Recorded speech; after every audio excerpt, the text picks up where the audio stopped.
Hey guys, GamersZach here, and welcome to my top 10 PC FPS games to watch in 2017. Now, first-person shooters can push your skills to their limits and even rise to become competitive esports, but they can also be a great platform to tell stories. Well, it's time you quickly scope out these upcoming FPS titles. First up, we've got LawBreakers by Boss Key Productions. Deliver death from every angle. Set in a futuristic America, choose your role from a cast of characters with unique abilities and use gravity to your advantage in vertical arenas. This one is all about competitive multiplayer, centered around law and breakers. It looks interesting and skill-based, but it could also end up feeling a bit generic or bland. There's also a lot of competition in 2017, so we'll have to wait and see how it turns out. Next, we have Escape from Tarkov by Battlestate Games. An FPS with RPG and MMO elements. Calling itself a hardcore and realistic first-person shooter, it boasts a story-driven scenario, secret locations, realistic ballistics, and interactive environments. You also have to keep yourself alive, thinking of your health and physical condition, along with realistic weapon problems like jamming and overheating. It's always interesting when an FPS tries to expand into RPG and MMO mechanics, but it's always a risky endeavor, especially when trying to be extra realistic. If you're into realism in your FPS experience, then you should love this, but if you're more about the action, you might find it a little bit tedious. Then we've got Rising Storm 2 Vietnam by Antimatter Games and Tripwire Interactive. Revisiting the Vietnam War, promising authentic gunplay and visceral combat in a realistic recreation of the Vietnam War, here we have 64-player multiplayer between US and Vietnamese forces, each with their own abilities and tactics. The original game was received well, and the developers have a good list of games behind them. Hopefully things continue as they are, and this one turns out to be a good one.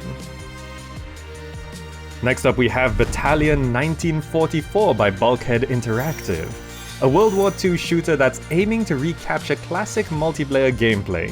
Fight in real-world locations in various game modes on tight competitive maps.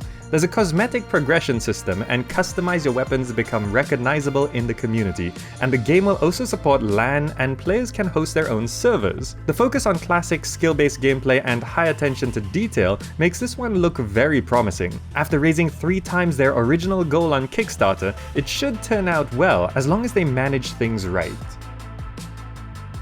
And then we've got Call of Duty World War II by Sledgehammer Games and Raven Software. Call of Duty going back to its roots? Maybe.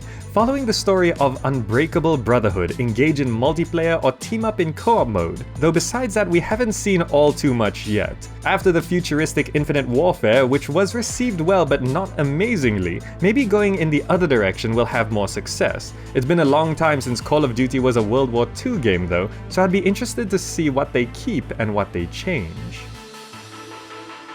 Next we've got Strafe by Pixel Titans, an FPS that's going back to the 90s. In this single-player FPS, you pick up a gun and shoot hordes of things in the face. Levels are also randomized for replayability and filled with secrets. With the return of Doom last year, nostalgia in the FPS scene has surfaced, and this looks to be a fascinating execution of a 90s FPS. Even the website is overwhelmingly 90s, and the trailer is ridiculously over the top. As long as the game really is like what they're showing, it's going to be a blast from the past. Then we have Quake Champions by id Software and Saber Interactive. Fast, brutal, skill-based arena multiplayer. Champions to choose from, levels to fight in, and classic Quake speed. It looks like this game is trying to modernize the arena shooter while not losing what made the originals good. At first, the game wasn't looking like it could live up to the original experience of Quake, but with id Software working on it, it would be weird if they couldn't pull it off. Good arena shooters that stick around for a long time are rare. Hopefully this one is one of the few. Next up we've got Prey by Arcane Studios and Human Head Studios. Not to be confused with Prey of the same name from 2006.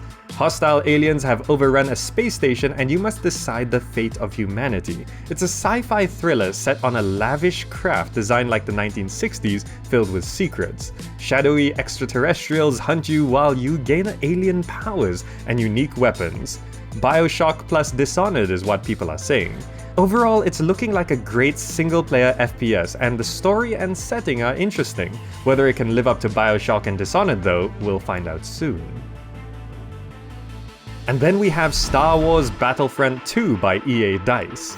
The sequel to Star Wars Battlefront, not to be confused with Star Wars Battlefront 2, the sequel to Star Wars Battlefront. This is why you need new names for new games.